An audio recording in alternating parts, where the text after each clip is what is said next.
SMA reason होता है, supplementary motor area. तो ये उन्होंने पाया कि इस तरह का एक क्षेत्र होता है मस्तिष्क में। और यहाँ पर उन्होंने पाया कि यह जो है क्षेत्र, यहाँ पर ही जो हम लोग का फिजिकल ब्रेन है, यानी जो मस्तिष्क है हम लोग का, वह हमारे मन से यानी माइंड से जो कि नॉन फिजिकल है, उसका यहाँ पर इंटरेक्शन होता है। ऐसा उनकी थ्योरी थी कि यहीं पर उसका इंटरेक्शन होता है और यहीं से सारा वो गाइड किया जाता है। और उन्होंने पाया कि तकरीबन 50 मिलियन सेल्स जो थे वो वहाँ पर इंटरेक्शन कर रहे थे, जो कि पूरा शरीर को कंट्रोल कर रहे थे वहाँ से। यानी कि कोई ऐसी चीज़ है नॉन फिजिकल, इसको उन्होंने कहा कि यहाँ वो इंटरेक्शन एरिया है और यहाँ पर इलेक्ट्रिकल सिग्नल बहुत ज़्यादा हाई है, और यहाँ से ही ये फिजिकल ब्रेन और नॉन फिजिकल ब्रेन का इंटरेक्शन होता है और मिलते हैं, और इसके कारण जो है शरीर जो गाइड किया जाता है। और यह जो है अभी वह कौन नॉन फिजिकल एरिया है यह अभी समझना कठिन है, लेकिन उस लोकेशन को उन्होंने फाइंड आउट किया था जॉन एक्लिस ने। अब वहाँ जो न्यूरोनल फायरिंग होती है न्यूरॉन्स की, तो न्यूरॉन्स की फायरिंग होती है। आप जानते हैं हम लोग की जितनी भी सूचनाएं हैं वो न्यूरॉन्स के जरिए होते हैं। हम लोग के शरीर में जो नर्व सेल्स हैं, तंत्रिका तंत्र के हैं, तो उसमें एक चैनल होता है न्यूरॉन सेल्स का। वो सभी सेल्स में उसका पोर के हो जाता है, वो घुस जाता है, और उसके जरिए, उस चैनल के जरिए, इसको TRPV1 कहते हैं, वो आयन चैनल होता है, उसके जरिए सोडियम, पोटासियम और कैल्शियम आयन्स जो हैं उसके करते हैं, जो सूचना इधर से उधर ले जाते हैं। वहाँ न्यूरो ट्रांसमीटर्स होते हैं, सिनेप्टिक वहाँ पर वेसिकल होता है। तो वो जो न्यूरो ट्रांसमीटर होते हैं, जैसे ग्लूटामेट है, चाहे गाबा है, इससे बहुत सारे होते हैं। इसमें ग्लूटामेट प्रमुखता से और गाबा। ये ग्लूटामेट भी दो तरह का है, एक AMPA है, एक NMDA है। तो जो NMDA है इसको N मिथाइल डी एस्पार्टेट कहा जाता है। यह जो है हमारे में मेमोरी फॉर्मेशन करता है, लेकिन कब? जब हम स्ट्रेस में होते हैं, दबाव में होते हैं तब। तो जब स्ट्रेस होता है, सिग्नल होता है, यानी थोड़ा सा भी स्ट्रेस हुआ, सिग्नल हुआ, तो मेमोरी बनेगा। तो मेमोरी बनेगा, और हिप्पोकैम्पस जो हम लोग का दिमाग का एक क्षेत्र है, हिप्पोकैम्पस, वहाँ पर वो बनेगा, और एमिगडाला क्षेत्र है वहाँ पर बनेगा। तो हिप्पोकैम्पस में जो बनेगा वो फैक्चुअल मेमोरी होगी, और एमिगडाला में बनेगा जो वो इमोशनल मेमोरी होगी। अब यह जो मेमोरी है, यह तो एक तरह से ये माइंड का रीजन पर है, और यहाँ पर यह पाया गया कि मेमोरी स्टोर्ड भी रहते हैं। इसमें बहुत सारे प्रोटीन काम करते हैं, जैसे एडियोसिन वगैरह ऐसे प्रोटीन काम करते हैं जो कि मेमोरी को स्टोर करते हैं। अगर मेमोरी जो है बात मेमोरी होती क्या है, सवाल ये उठता है। आखिर वो स्टोर होते, उसके संस्कार बनते हैं, और वो हमारे मस्तिष्क में, DNA में, कॉर्टेक्स में स्टोर रहते हैं। और ये बड़ा अच्छा एक प्रयोग किया गया, चूहों पर प्रयोग किया गया। डॉक्टरों ने प्रयोग किया चूहों के ऊपर, और उसके बाद जब चूहा मर गया तो उसके ब्रेन का जो स्लाइस निकाला गया, और वहाँ से देखा गया। उसको पहले क्या किया गया था कि पहले आवाज़ दे करके, और वहाँ पर सूचना उसको दी गई थी। उसी सूचना को उन लोगों ने देखा कि जब ब्रेन को स्लाइस किया गया तो वहाँ से वो सूचना निकल जा रही थी। मरने के बाद की बात है। तो वैज्ञानिकों ने यह पाया कि इसका मतलब है कि मेमोरी मरने के बाद स्टोर रहती है, और उसको एक्सट्रैक्ट आउट किया जा सकता है। अर्थात यह लॉ में भी काम आ सकता है, कानून संबंधी समस्या को हल करने में। और यह एक बहुत बड़ी, हमें अगर कोई पिछला जन्म होता है तो उसकी मेमोरी वहाँ से निकाली जा सकती है। तो यह मेमोरी उन लोगों ने निकाली, तो यह एक एविडेंस हुआ कि मेमोरी दिमाग में मरने के बाद भी रहती है। अब यह तो ऑर्गन से संबंधित हुआ, और एक साइंटिस्ट हुए हैं जिन्होंने बताया कि जॉन फो मैकफेडन का के एक वैज्ञानिक हुए हैं जिन्होंने बताया कि हमारे मस्तिष्क में जो सूचनाएं हैं, तो वो पता चला कि सोडियम, पोटासियम, कैल्शियम आयन जो है जा करके सूचना, हर बार जो स्टिमुलस होगा दिमाग में, तो वो सूचना जा करके हर एक सेल को देगा, ब्रेन सेल को देगा और अन्य कोशिकाओं को भी देगा। तो क्या इतनी बार दौड़ लगाएगा वो? खरबों खरबों बार दौड़ना पड़ेगा? क्या ऐसा होता है? तो उन्होंने कहा नहीं, इस तरह का नहीं है। तो ये जो डॉक्टर साहब थे, डॉक्टर जॉन फो, इन्होंने कहा कि यहाँ जो सूचना है ये इलेक्ट्रोमैग्नेटिक फील्ड से सूचना जा रही है पूरे शरीर में एक ही साथ, इंस्टेंटली। वो कहते हैं कि एक कोशिका में कोई भी जो घटना घटती है वो पूरे शरीर में चली जाती है, पूरे शरीर में वो बात चली जाती है, यानी एक साथ ही चली जाती है। इसका मतलब हो गया कि यहाँ जो सूचना है वह क्लासिकल फिजिक्स के हिसाब से ये सूचना नहीं जा रही है, बल्कि ये क्वांटम फिजिक्स के हिसाब से जा रही है। सब एटॉमिक एक्टिविटी यहाँ पर हो रही है और एक साथ ही सूचना सबको मिल जाती है। हमारे सारी कोशिकाओं को एक दूसरे की सारी सूचना शेयर हो जाती है, और इस तरह से इंस्टेंटली शेयर हो जाने के कारण ये आराम से एक्शन ले पाते हैं, चल पाते हैं। यह एक बहुत बड़ी बात थी। पूरा शरीर हम लोग का एक यूनिट की तरह काम करता है, और वह यूनिट जो है वह हम लोग में एक आईनेस लाता है। आईनेस अर्थात मैं हूँ, मैंपन, यह लाता है। यह एक बहुत बड़ी बात है। यह एक वननेस की बात करता है। 3 नंबर बहुत महत्वपूर्ण हैं। 3 संख्याएं, ये कंप्यूटर टेक्नोलॉजी में 3 संख्याएं हैं। हम लोग के जीवन में भी 3 संख्याएं महत्वपूर्ण हैं। डॉक्टर रोजर पेनरोज और स्टीफन हॉकिंग ने वो सिंगुलरिटी का जो कॉन्सेप्ट दिया था, ग्रेविटेशनल सिंगुलरिटी, स्पेस सिंगुलरिटी और टाइम सिंगुलरिटी, जिसमें कि वॉल्यूम जो है स्पेस में वो एक पॉइंट पर आ जाता है और वो पॉइंट अव्यक्त होता है, उसको हम लोग फाइंड आउट नहीं कर सकते हैं, तो वो सिंगुलर पॉइंट हो जाता है। द्रव्यमान भी, डेंसिटी भी सिकुड़ करके एक पॉइंट पर आ जाता है, और वहाँ पर टाइम भी मेजर नहीं किया सकता है। तो उस तरह की जो सिंगुलरिटी जो बताई गई है, तो यह जो है वहाँ पर चाहे वो कितना भी हो, लेकिन मिनिमल स्पेस तो रहता ही है। अब यह प्रश्न उठता है कि जब सबको सिकोड़ लिया गया, समेट लिया गया, तो अन्य स्थान पर क्या था? यानी जब स्पेस सिकुड़ गया, तो जहाँ से सिकुड़ गया स्पेस और जहाँ से पदार्थ सिकुड़ गए वहाँ पर क्या हुआ? वहाँ तो कहते हैं वहाँ पर तो वैक्यूम हो गया, लेकिन वहाँ पर कुछ न कुछ था। अब उस वैक्यूम का एक तो यह हो गया, उस वैक्यूम में क्या कुछ नहीं है? और वैक्यूम भी तो एक स्पेस ही हुआ, यानी स्पेस के अंदर में भी एक माइक्रो स्पेस।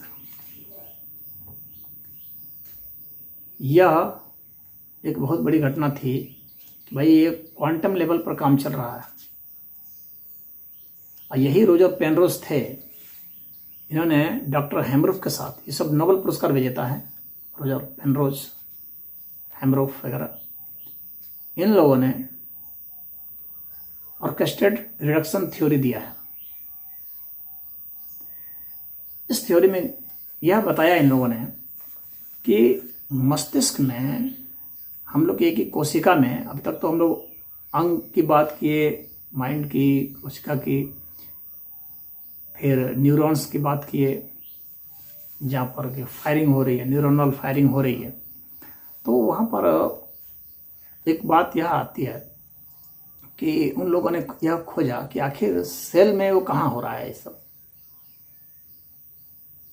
तो उन लोगों ने पाया कि सेल में जो ऑर्गेनेल्स है, सबसे सूक्ष्म छोटे से एक कोशिका के भीतर भी जो एक छोटा सा हुआ है हिस्सा, उसको माइक्रोट्यूब्यूल कहते हैं। यहाँ पर सारी घटना हो रही है। यानी माइक्रोट्यूब्यूल ही है जो कि हम लोग के इन्फॉर्मेशन को प्रोसेस करता है और सब जगह वितरित करता है, सूचना देता है। अब ये हुआ कि माइक्रोट्यूब्यूल में क्या है, तो माइक्रोट्यूब्यूल में जो एक प्रोटीन है इसको ट्यूब्यूलिन प्रोटीन कहते हैं। तो वह जो ट्यूब्यूलिन प्रोटीन है वहाँ पर ये क्वांटम प्रोसेस चल रहा है, जहाँ इंफॉर्मेशन क्वांटमली डिस्ट्रीब्यूट होता है।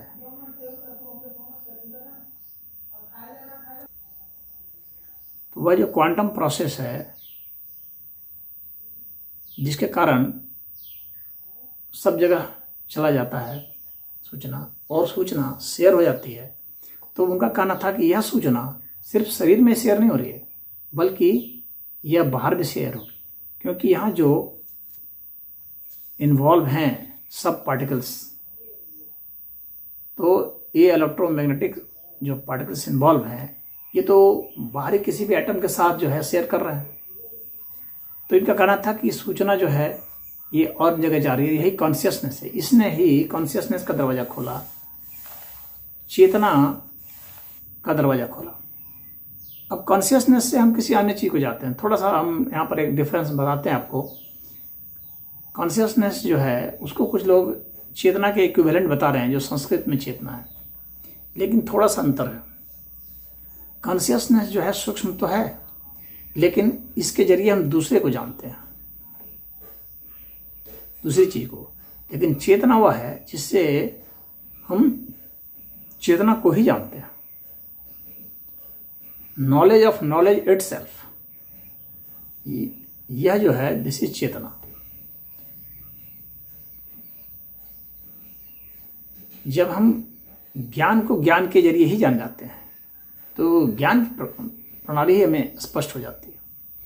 तो वह है। तो इन लोगों ने कहा कि भाई इसका मतलब है कि यहाँ जो कॉन्शियसनेस है, आप इसको एक स्थूल चेतना समझ लीजिए, तो यह फैल रही है और यह बाहर भी फैल रही है। यानी सूचना यूनिवर्सल है।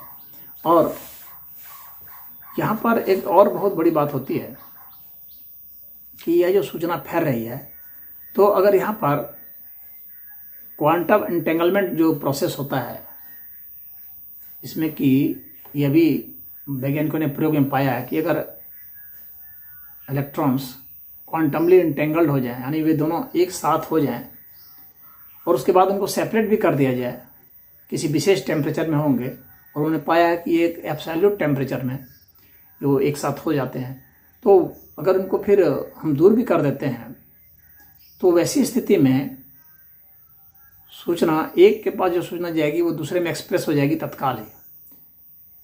यानी यह सूचना न सिर्फ यूनिवर्सल है, बल्कि यह तत्काल ही प्रकट होने में समर्थ है। यह एक बहुत बड़ी बात होती है। तो आपको मैं वहाँ पर फिर से दिवा चलता हूँ कि जो नंबर की बात हो रही थी कि वननेस की जो अनुभूति होती है, यह वन है। 3 संख्याएं जो बहुत महत्वपूर्ण हैं और बहुत ज़्यादा चर्चा है, पूरा फिलॉसफी इसी पर आधारित है। पूरे भारत की फिलॉसफी, जितना वेद उपनिषद गीता आप जब देखते हैं, ये मुख्यतः इसी 3 पर है, एक पर। और यह एक सिंगल डिजिट नहीं है, बल्कि वननेस की फीलिंग है, एक मेव की फीलिंग है। दूसरा जीरो, यानी किसी वस्तु का किसी स्थान पर अभाव, किसी समय में और किसी मतलब पोजीशन पर अभाव हो जाना किसी वस्तु का। और एक है इन्फिनिटी, अनंत, ये मास्टर स्ट्रोक है। अनंत जिसका अर्थ अंत नहीं हो। अब यहां पर मैं आपको लिवा चल रहा हूं, जो हम लोग के विचार हैं, ये विचार बहुत तीव्र गति से चलते हैं, लेकिन फिर भी यह लोकेट हो जाते हैं, लोकेटेबल है। शास्त्र में बताया गया है कि जो अहंकार है वो तभी तक है जब तक उसका कोई स्पेस है, यानी किसी के साथ वो बंध सकता है, बंधन है, कहीं ना कहीं वो जुड़ रहा है किसी के साथ, यानी उसको हम पहचान सकते हैं कि इस स्पेस में है, यानी उसकी पहचान है, उसका लोकेशन है। तो अहंकार तब है जब लोकेशन है, और अहम शून्यता कब है? जब लोकेशन उसका नहीं है, तब हम कहेंगे अहम शून्यता। लोकेशन नहीं है अर्थात जीरो। और यदि उसका सब जगह लोकेशन हो जाए मतलब इन्फिनिटी, और सब जगह लोकेशन हो जाए इसका मतलब है कि उसकी वेलोसिटी बहुत ज़्यादा हो जाए, इन्फिनिटी। तो इनफाइनाइट वेलोसिटी होगी, तो ऐसा हो सकता है उसका पोजीशन जीरो हो जाए।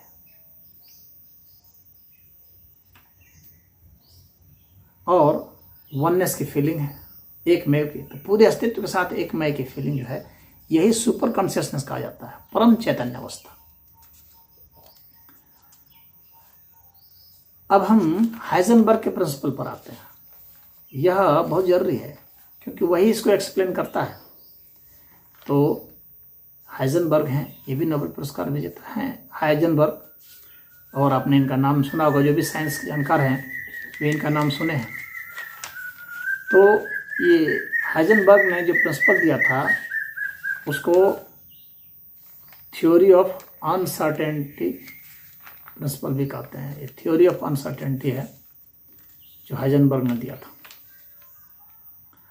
और यह थ्योरी ऑफ अनसर्टेनिटी है, तो इसमें उन्होंने क्या बताया, उनका फॉर्मूला था सिग्मा एक्स सिग्मा पी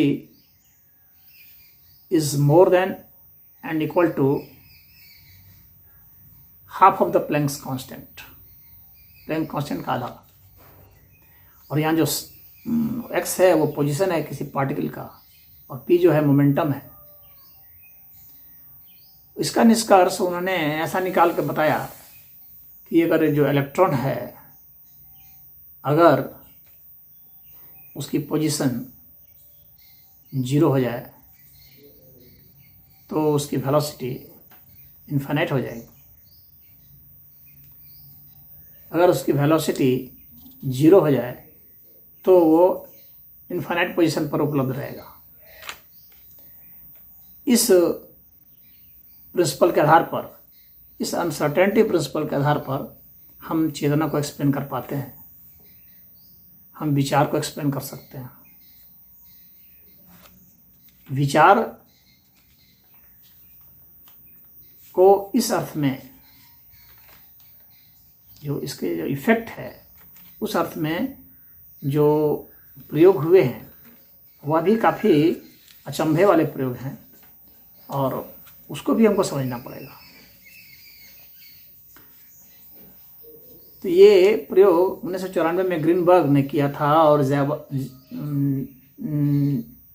ज़ाइलबरबाउम और डेफ्लोर और एटी और गोस्वामी, इनका यह प्रयोग था फैराडे चैम्बर पर।